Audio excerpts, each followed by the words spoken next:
जयस क्या कांग्रेस की B team है या अपने बलबूते पे कुछ करना चाहती है? नहीं नहीं बी टीम तो है नहीं, लेकिन कुछ हद तक शायद। जयस का खुद का तो कोई सिंबल है नहीं। हाँ। फिर किस पार्टी से चुनाव लड़ेंगे या फिर अपने प्रत्याशियों को कांग्रेस को देंगे या उनका सिंबल लेंगे? आवश्यकता लगी तो हम लोग निर्दलीय मैदान में उतरेंगे। निर्दलीय पिछली बार जिन इलाकों में उतरे थे तो आपके पास ले दे के एक सीट आई थी। जिस ओर आदिवासियों का मुख रहा है उस ओर मध्य प्रदेश में सत्ता काबिज, क्योंकि आदिवासी कहीं ना कहीं सत्ता की चाबी है। तो क्या यहाँ के आदिवासी भाजपा को वोट कर रहे हैं? नहीं, किसी भी कंडीशन में भाजपा को वोट नहीं करेंगे, क्योंकि कमलनाथ जी कांग्रेस के प्रदेश अध्यक्ष हैं। अभी दोनों के बीच कोई बैठक बातचीत हुई है सीटों के बंटवारे को लेकर? जयस में पूरे निर्णय कौन लेता है, आप लेते हैं कि और कोई बॉडी है? उन्होंने आप देखिए राष्ट्रपति पद जैसे सबसे बड़े पद को जो है आदिवासियों को दिया। बात है, इन्होंने क्या एक कठपुतली के रूप में राष्ट्रपति बनाए हैं जो पूरी तरीके से नरेंद्र मोदी के इशारे पे काम करते थे। हमें अच्छा, आपके संगठन के भीतर भी गुटबाजी और मतभेद की खबरें बहुत सामने आ रही हैं। मतलब अब हीरालाल अलावा से जयस का कोई लेना देना नहीं है। मैं उस चीज पे बोलना भी नहीं चाह रहा। सत्ता में बेटे क्या सच्चाई क्या है, कैसे काम करता है जयस? किन बातों पर कांग्रेस के साथ समझौता हो रहा है? जो लड़ाई है फिलहाल की स्थिति में वो भाजपा से, और भाजपा से हम समझौता किसी भी कंडीशन पे नहीं करेंगे, चाहे फांसी पे झूल जाए। लेकिन इस बार हमको ये विश्वास है कि परिवर्तन होगा। परिवर्तन होगा मध्य प्रदेश की पूरी सियासत में परिवर्तन होगा। नमस्कार, पेप्टिक टाइम मध्य प्रदेश समाचार की चुनावी यात्रा में आपका स्वागत है। हम मध्य प्रदेश के मालवा, निमाड़ और गोंडवाना क्षेत्र की यात्रा पर हैं। ये वो क्षेत्र है जिसे इस बार के चुनाव के लिए काफ़ी महत्वपूर्ण माना जा रहा है। अगर मालवा निमाड़ की बात करें तो तकरीबन 66 विधानसभा सीटें इस इलाके में हैं और इन विधानसभा सीटों में 2018 का जो चुनाव परिणाम रहा था वो काफ़ी हद तक कांग्रेस के फेवर में रहा था। ऐसा कहें कि इसी इलाके से मिले फेवर के कारण 2018 में कमलनाथ सरकार बन सकी थी। लेकिन क्या 2023 में भी ये परिणाम रिपीट होंगे या फिर 2013 की तरह भाजपा यहाँ दोबारा काबिज हो सकती है? इस इलाके की एक और बड़ी बात है जो आपको समझनी चाहिए। मालवा, निमाड़ और गोंडवाना क्षेत्र में एक बड़े इलाके में आदिवासी या अनुसूचित जनजाति के लोगों का प्रभाव तेजी से बढ़ा है और इसी बीच जयस का उभार हुआ है। जय आदिवासी युवा शक्ति संगठन जो बहुत चर्चा में है इन दिनों मध्य प्रदेश में, उस संगठन का उभार हुआ है। ऐसा माना जा रहा है कि इस क्षेत्र की तकरीबन 28 विधानसभा सीटें हैं जहां पर जयस का अच्छा खासा प्रभाव है और वो आने वाले 2023 के चुनाव में पार्टी से मोलभाव कर रहे हैं। उनकी नज़दीकी कांग्रेस के साथ ज़्यादा देखी जा रही है। भारतीय जनता पार्टी को काफ़ी हद तक नुकसान उन्होंने 2018 में पहुँचाया था। जयस के प्रदेश के अध्यक्ष रामदेव काकौड़िया हैं जो एक युवा नेता हैं और एक ऊर्जावान नेता हैं। जयस के भीतर क्या चल रहा है, इसकी तैयारी क्या है, इन तमाम मुद्दों पर उनसे बात करेंगे। रामदेव जी, बहुत स्वागत है आपका। जी, धन्यवाद आपका। बताइए, कहाँ से आते हैं आप और क्या फोकस है इस बार के चुनाव में? मैं देवास जिले के खातेगांव विधानसभा क्षेत्र से आता हूं और ये मेरी जन्मभूमि है। पास में ग्राम रतनपुर का रहने वाला हूं और फिलहाल में मैं जयस प्रदेश अध्यक्ष हूं। लगभग 3 से 4 महीने हमें हुए हैं और 2023 के चुनाव को समीकरण को देखते हुए हम लोगों ने जो मालवा, निमाड़, गोंडवाना जो क्षेत्र की जो 28 सीट जो है वहाँ पर हमारा पूरा फोकस है। और जिस प्रकार से भाजपा के शासनकाल में जो आदिवासियों के अत्याचार के मामले में मध्य प्रदेश नंबर 1 पर है, तो जाहिर सी बात है कि भाजपा से कहीं ना कहीं आदिवासियों की जो सोच है पूरी तरीके से मुकर गई और होना भी सही है। जिस प्रकार से पूरे प्रदेश भर में एक घटना होती नहीं, दूसरी घटना मध्य प्रदेश में भाजपा के शासनकाल में हो जाती। प्रदेश की जो सरकार है वादे जरूर करती है कि हम आदिवासियों के साथ ये कर रहे हैं, वो कर रहे हैं, लेकिन कोई ठोस कदम अभी आदिवासियों के मामले में सरकार ने नहीं उठाए हैं। लगभग 19 साल 18 साल लगभग सरकार को मध्य प्रदेश में काबिज हुए भाजपा को हो गया है। लेकिन इनके शासनकाल में चाहे नेमावर कांड देख लो, चाहे और भी ऐसे कांड उठा के देख लो जो इनके शासनकाल में हुए हैं, और इनके जो नेता जो लोग हैं वो कहीं ना कहीं बेखौफ और इनको कहीं ना कहीं पार्टी का और सत्ता का संरक्षण है पूरी तरीके से। इस प्रकार से शायद लगभग आदिवासियों के ऊपर अत्याचार बढ़ा है। अब चुनाव को अगर देखा जाए तो हमारा पूरा फोकस जो 28 जो सीट है गोंडवाना निमाड़ क्षेत्र की जो सीटें हैं उस पर हमारा पूरा फोकस है पूरी तरीके से। वैसे तो मध्य प्रदेश में 47 सीट रिजर्व है और 87 से 85 सीट ऐसी है जहाँ पे एक तरफा आदिवासी बहुल्य इलाके हैं और आदिवासी फोकस रखता है और जिसको जो चाहेंगे उस प्रकार से आदिवासी सरकार में लाने की संभावना रखते हैं। बाकी जो खातेगांव कन्नौज विधानसभा सीट है यहाँ पे 61,000 वोट आदिवासियों का है। यहाँ पे जिस और आदिवासी का वोट बैंक जाएगा, कहीं ना कहीं जायज़ सी बात है कि यहाँ पे उसका विधायक बनेगा। अच्छा, जयस क्या कांग्रेस की बी टीम है या अपने बलबूते पे कुछ करना चाहती है? नहीं नहीं नहीं, बी टीम तो है नहीं, लेकिन कुछ हद तक शायद कुछ चीज़ों पे समझौता हुआ है, लेकिन कितना हुआ है ये तो ऊपर वाले ही जानते हैं। लेकिन जिस प्रकार से भाजपा के शासनकाल में जो आदिवासियों के ऊपर अत्याचार हुआ है, तो हमारे लोग तो मेरे हिसाब से और हमारे संगठन के हिसाब से भाजपा के साथ जाने के लिए किसी भी कंडीशन पे मंजूर नहीं है। लेकिन आगे चल के क्या होगा, कांग्रेस की बी टीम है या नहीं है, लेकिन हमारा जो मैं जिस संगठन से प्रदेश अध्यक्ष हूँ, फिलहाल की स्थिति में हम लोग स्वतंत्र काम कर रहे हैं। नहीं, स्वतंत्र काम कर रहे हैं। जयस का खुद का तो कोई सिंबल है नहीं। हाँ। फिर किस पार्टी से चुनाव लड़ेंगे, या फिर अपने प्रत्याशियों को कांग्रेस को देंगे या उनका सिंबल लेंगे? अभी क्या चर्चा है उसको बताइए थोड़ा। अभी तो किसी प्रकार से कांग्रेस को हमारे प्रत्याशी को देने की कोई भी मंशा नहीं है, और अगर बाई चांस सिंबल नहीं, लेकिन अगर आवश्यकता लगी तो हम लोग निर्दलीय मैदान में उतरेंगे। निर्दलीय उतरेंगे? बिल्कुल निर्दलीय पिछली बार जिन इलाकों में उतरे थे तो आपके पास लेदे के एक सीट आई थी, डॉक्टर हीरालाल अलावा नहीं, वो कांग्रेस से चुनाव लड़े थे। हाँ, कांग्रेस से कह लीजिए कि उनको सिंबल कांग्रेस का मिला था। जयस की जो ताकत है वो एक ही सीट पर दिखी थी। इस बार क्या तैयारी है? देखो, जयस की ताकत तो सभी सीटों पे दिखी थी, और वो किसकी तरफ गए थे, आदिवासी समाज के लोग, उन्होंने देखा है। जिस ओर आदिवासियों का मुख रहा है उस ओर मध्य प्रदेश में सत्ता काबिज, क्योंकि आदिवासी कहीं ना कहीं सत्ता की चाबी है। क्योंकि मध्य प्रदेश में लगभग 1.5 से 2 करोड़ आदिवासी निवास करते हैं, और हर विधानसभा के अंदर आदिवासियों का अच्छा खासा परफॉर्मेंस और अच्छा खासा वोट बैंक है। तो 2018 में कहीं ना कहीं आदिवासियों का झुकाव कांग्रेस की तरफ था, और कांग्रेस सत्ता में आई थी। और हो सकता है कि इस बार भी हमारे जो सीमित सीटें हैं वहाँ पे हम लोग फोकस करें, बाकी तरफ किस ओर रुझान जाए वो तो हम लोग आगे चल के डिसाइड आप कह रहे हैं कि आदिवासी सत्ता की चाबी हैं और वो भाजपा के खिलाफ वोट करने वाले हैं। क्या जिस विधानसभा क्षेत्र में हम बैठे हैं अभी, यहाँ तो 1998 से कांग्रेस नहीं जीत रही है, तो क्या यहाँ के आदिवासी भाजपा को वोट कर रहे हैं? नहीं, किसी भी कंडीशन में भाजपा को वोट नहीं करेंगे, क्योंकि यहाँ के जो लोग हैं इनका खून आदिवासियों से सींचा हुआ है। नेमावर कांड देख लो, मैं खुद भी समाज का नेतृत्व करता हूँ, लेकिन यहाँ की जो सरकार है, यहाँ के जो भाजपा के जो प्रतिनिधि है, उन्होंने मुझे जिला बदर करवाया। और नहीं, मैं वो आप प्रश्न नहीं सुने, मैं प्रश्न जो कर रहा हूँ, मैं प्रश्न ये कर रहा हूँ कि यहाँ वोट आदिवासियों का कांग्रेस को अगर जा रहा होता तो कांग्रेस यहाँ जीतती ना चुनाव। 98 से क्यों नहीं जीत रही है? नहीं, देखो, अभी तक तो कहीं ना कहीं पहले अगर देखा जाए तो कहीं ना कहीं आदिवासी जो वोट बैंक था वो बीजेपी का था 2012 तक, लगभग 2013 तक बीजेपी का था। लेकिन 2018 में गोंडवाना ने भी यहाँ पे एक परफॉर्मेंस किया और 21,000 वोट उसको मिले थे। 19,000 कुछ वोट मिले थे। 20,000 के लगभग उसको वोट मिले थे।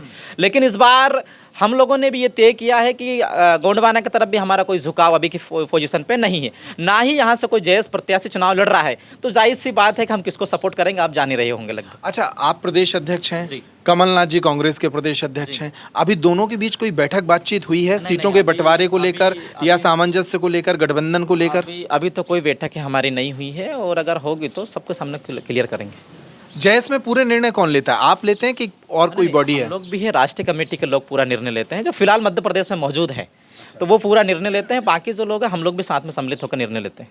अच्छा, भारतीय जनता पार्टी बहुत फोकस कर रही है आदिवासियों को लेकर इस बार। उन्होंने, आप देखिए, राष्ट्रपति पद जैसे सबसे बड़े पद को जो है आदिवासियों को दिया। अभी अमित शाह लगातार पिछले 6 महीने में 3 से 4 यात्राएं कर चुके हैं मध्य प्रदेश की, और मालवा निमाड़ क्षेत्र उनके फोकस में है, जेपी नड्डा के फोकस में है। उनकी जो योजनाएं हैं वो भी आदिवासियों को बड़ा लाभ देने की बातें करती हैं। फिर आप क्यों कह रहे हैं कि आदिवासियों के मन की पार्टी नहीं है? देखिए, आप भी उस चीज़ को देख रहे हैं, लेकिन जिस प्रकार से भाजपा ने सिर्फ कोई सी भी योजना हो, चाहे उसको ज़मीन पर उतारने का काम अभी तक नहीं, सिर्फ लॉलीपॉप देने का काम किया है। मध्य प्रदेश के शिवराज सिंह चौहान ने पैसा एक्ट को लेकर एक खेल खेला था, लेकिन पैसा एक्ट ज़मीन पे किसी भी कंडीशन पे नहीं उतरा है, किसी भी कंडीशन पे। दूसरी बात, आदिवासियों के जो योजना जो राष्ट्रपति बनाने की बात चली, आपने देखा है राष्ट्रपति एक कठपुतली के रूप में भाजपा के लोग उसको चलाने का काम कर, सिर्फ एक चेहरा दिया है कि आदिवासी हमने राष्ट्रपति बनाया है। लेकिन आपने देखा होगा पूरे भारत वर्ष के अंदर विश्व आदिवासी दिवस आदिवासी बड़े स्तर पे मनाते हैं, लेकिन राष्ट्रपति महोदय की तरफ से विश्व आदिवासी दिवस की बधाई तक भी नहीं दे पाते। इन्होंने क्या एक कठपुतली के रूप में राष्ट्रपति बनाया है, जो पूरी तरीके से नरेंद्र मोदी के इशारे पे काम करते। तो हमें ऐसे गुलाम टाइप के और इस टाइप से जो इंगली पे चलने वाले लोगों की आवश्यकता भी नहीं है किसी प्रकार से। दूसरी बात, जिस प्रकार से जो दलित जो चेहरा रामनाथ कोविंद को लेके आए, तो उस प्रकार से इन्होंने एक रबड़ स्टंप राष्ट्रपति को लेके आए, जो आदिवासी के हक में किसी प्रकार से कोई भी काम नहीं कर रहे हैं। 66 सीटें हैं इस पूरे इलाके में, निमाड़ और मालवा क्षेत्र में। इन 66 सीटों पर आदिवासियों का वोट किस तरफ जा रहा है? ये तो अभी हम फिलहाल की स्थिति में क्लियर नहीं कर सकते, लेकिन एक चीज़ ये क्लियर है कि हमारा जो लड़ाई है फिलहाल की स्थिति में वो भाजपा से, और भाजपा से हम समझौता किसी भी कंडीशन पे नहीं करेंगे, चाहे फांसी पे झूल जाएंगे। ये हमारी कंडीशन है, बाकी किस ओर जाएंगे ये तो हमारे लोग तय करेंगे। इस क्षेत्र में एक हमेशा से एक हिंदू मुस्लिम का एक जो प्ले कार्ड रहा है वो भी रहा है, और भारतीय जनता पार्टी उस गेम पर भी लौटती हुई नज़र आ रही है। अभी अद्वैत धाम बनाया आपके ओंकारेश्वर में, तो इस राजनीति को आप किस तरह से देखते हैं? देखिए, यहाँ पे तो धर्म की राजनीति किसी प्रकार से यहाँ से कोई प्रभाव नहीं डालती है, किसी भी प्रकार से नहीं डालती है। और ख़ास करके जो हमारा जो आदिवासियों का यहाँ पे मामला रहा है, हम लोग तो जिस प्रकार से ये लोग धर्म की राजनीति को खेल के जो असल जो मुद्दे हैं उनसे हटा के ये लोगों को डाइवर्ट करने की कोशिश करते हैं। तो आजकल लोग भी क्या समझ चुके हैं, जिस प्रकार से किसान परेशान है, जिस प्रकार से व्यापारी परेशान है, सभी लोग जिस प्रकार से परेशान है, इनके धर्म के जाल में हम लोग किसी भी कंडीशन ना फंसने वाले, ना क्षेत्र के लोग फंसने वाले हैं। लेकिन इस बार हमको ये विश्वास है कि परिवर्तन होगा। परिवर्तन होगा, बिल्कुल। मध्य प्रदेश की पूरी सियासत में। सियासत में परिवर्तन होगा। अच्छा, आपके संगठन के भीतर भी गुटबाजी और मतभेद की खबरें बहुत सामने आ रही हैं कि आपके भीतर भी झगड़े शुरू हो गए हैं। जैसे मुजालदा और हीरालाल अलावा के बीच झगड़ा सुनने में आया था, फिर अभी हाल ही में आपकी ताजपोशी हुई तब भी कुछ विवाद सामने आए। क्या पूरा मामला है? देखिए, जयस शुरू से ही एक सामाजिक संगठन रहा है, और जो भी व्यक्ति पार्टी में गया है वो उसकी संगठन की गाइडलाइन है कि वो संगठन का पदाधिकारी नहीं रहेगा। मतलब अब हीरालाल अलावा से जयस का कोई लेना देना नहीं है? कोई भी लेना देना नहीं है। वो क्लियरली बात है, उनको खुद का एक एनआई में इंटरव्यू आया था कि जयस एक सामाजिक संगठन है।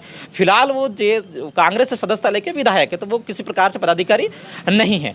ये चीज़ आप भी क्लियर जान रहे हैं, हम भी जान रहे हैं। तो हमारा जो गुटबाजी नहीं है, हम तो जो स्वतंत्र काम कर रहे हैं, जो सही दिशा में जो काम कर रहे हैं उनके साथ में फिलहाल की स्थिति में काम कर रहे हैं। राष्ट्रीय जो संस्थापक जो विक्रम दादा आचार्य वो फिलहाल की स्थिति में हमारे साथ में है। अच्छा, आप कह रहे हैं सामाजिक संगठन है, लेकिन इतनी तगड़ी राजनीतिक भागीदारी तो निभा रहे हैं। हाँ, बिल्कुल निभा रहे हैं। देखो, अब संगठन के साथ साथ हमारे लोग सड़क में भी आंदोलन हमारे ही लोग कर रहे हैं, जेल भी जयस के लोग जा रहे हैं ना, मुकदमे भी हमारे ही लोग जा रहे हैं। तो कहीं ना कहीं हमारा संगठन का ये महत्व है, मतलब है कि हम लोग चाहते हैं कि व्यवस्थित सरकार सत्ता में बैठे, प्रदेश में बैठे, ताकि आदिवासियों का भी भला हो सके, किसानों का भी भला हो सके। उस प्रकार से हम लोग काम कर रहे हैं। अच्छा, आप जिस विधानसभा क्षेत्र में जन्मे और आप जिसके मतदाता हैं, उस विधानसभा क्षेत्र में अभी शर्मा जी जो हैं वो विधायक हैं। कैसा रहा उनका कार्यकाल? देखो, उनका कार्यकाल तो कहीं ना कहीं एक जातिवाद को लेकर रहा है, और हमेशा उन्होंने कहीं ना कहीं जातिवाद को बढ़ाया है। और जिस प्रकार से क्षेत्र में विकास होना चाहिए था, वो विकास तो जीरो की स्थिति में खातेगांव कन्नौज क्षेत्र की स्थिति है। आज कई गांव ऐसे हैं आदिवासी इलाके जहां पे रोड नहीं है, महिलाओं को जो डिलीवरी की जो महिलाएं रहती हैं उनको तंबू में तान तान कर लेके आना पड़ता, चाहे खिवनी की बात कर लो। ऐसे कई गांव ऐसे हैं जहां पे आज तक भी सड़क नहीं पहुंची। तो ये विकास हुआ है, इनने सिर्फ हवाई फायरिंग की है, इनका ज़मीन पे कोई भी किसी प्रकार से कोई भी विकास नहीं है। और उसी का कारण रहा था कि 2013 में जब चुनाव हुआ तो ये 27,000 वोट से विजय हुए। तो जब 2018 में चुनाव हुआ तो मात्र 7,000 की वोट की लीड बजी थी, और वो लीड खत्म होना कोई बड़ी बात नहीं। इस बार खत्म हो जाएगी वो लीड? बिल्कुल खत्म हो जाएगी। कांग्रेस से आपकी अगर साठगांठ होती है तो, या उसके साथ गठबंधन इस सीट पर होता है, तो कौन से प्रत्याशी आपकी नज़र में बेहतर होंगे? अभी जो 2-3 नाम हैं उनमें से बेहतर प्रत्याशी कौन हो सकता है? अभी तो ये हम लोग क्लियर नहीं कर सकते क्योंकि अंदरूनी बातें हैं, लेकिन हम चाहते हैं कि कांग्रेस पार्टी भी स्थानीय चेहरा जो मजबूत, जिन्होंने काम किया हो क्षेत्र के अंदर। हम तो किसी भी पैराशूट वाले नेता को यहाँ पे जनता ना तो हम नकारेंगे, ना उनके पार्टी के लोग, ना कोई भी लोग एक्सेप्ट करने के लिए तैयार है। चाहते क्षेत्रीय नेता जो संघर्षशील नेता हो उसको यहाँ से प्रत्याशी बनाना चाहिए, और बाकी किसको सपोर्ट करेंगे नहीं करेंगे हमारे लोग डिसाइड करेंगे। अच्छा, जयस के बारे में ये कहा जाता है कि ये पढ़े लिखे आदिवासी युवा लड़कों का संगठन है जिसने इसकी शुरुआत की थी। फिर बहुत सारे लोग इसमें सभी आयु वर्ग के जुड़ गए। बहुत सारे अधिकारी हैं जो इसको फंड करते हैं, इस संगठन को चलाते हैं। क्या सच्चाई क्या है, कैसे काम करता है जयस? देखिए, आदिवासी समाज के लिए अगर कोई आवाज़ उठाता है तो वो जयस उठाता है, और जाहिर सी बात है कि संगठन को आगे बढ़ाने का काम अधिकारी वर्ग से लगा के सभी लोगों की जिम्मेदारी है। तो इस प्रकार से बाकायदा तरीके से जहाँ भी कुछ होता है समाज के ऊपर, तो जयस सबसे पहले, और जयस के युवा जो पढ़े लिखे युवा है सबसे पहले खड़े होते हैं, सबसे पहले। तो जाहिर सी बात है कि समाज के लिए एक ताकत है, और समाज में दुख दर्द में खड़ा होने वाला संगठन को अधिकारी से कर्मचारी लगा कर हर एक व्यक्ति आगे बढ़ाने का काम कर रहे हैं। तो इस बार अभी जो एक लहर इस इलाके में जयस की है, वो तो साफ तौर पर दिख रही है कि वो कांग्रेस के साथ ही आगे आना चाहते हैं। किन बातों पर कांग्रेस के साथ समझौता हो रहा है? क्या कॉमन प्रोग्राम क्या है?